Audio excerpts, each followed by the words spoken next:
Kita biasa kalah dalam pilihan raya. Berapa kali masuk, ada menang, ada kalah. Tidak menjadi masalah.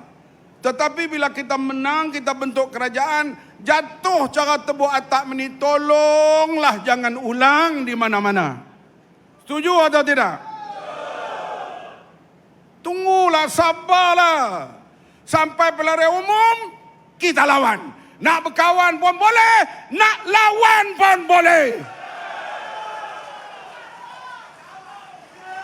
Tetapi dalam politik ini kita kena cari banyak kawan.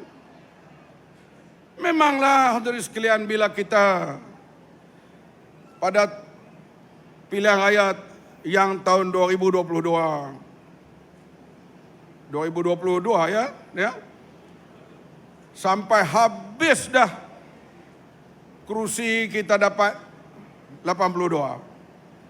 Ada orang keadilan ni, dia tak tahu nak buat apa, dia angkat tilam, dia tidur bawah tilam. Orang tidur atas tilam, dia tidur bawah tilam. Masa itu lebih kurang dah pukul 3 pagi. Saya kata, kenapa tidur bawah tilam? Tak tahu nak fikir apa nak jadi. Apa nak jadi pula kita ni, begitu. Dan seperti disebut tadi, saya tak mau ulanglah, Saifuddin dan rakan-rakan yang lain buat perundingan, akhirnya kita membentuk kerajaan. Bukan senang tahu nak berkawan dengan BN ni. Saya kalau saya dengar kaset saya balik, saya hentam BN dulu, saya tak gamar dengar. Apa yang aku tak kata. Tetapi kita hadirin sekalian, nak buat macam mana? Kita nak jadi pemerintah, kursi tak cukup. Yang belah sana pula cakap, kita dah cukup jumlah.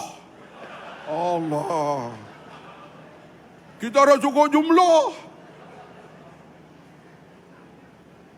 Dan mereka dah bertolak ke Kuala Lumpur.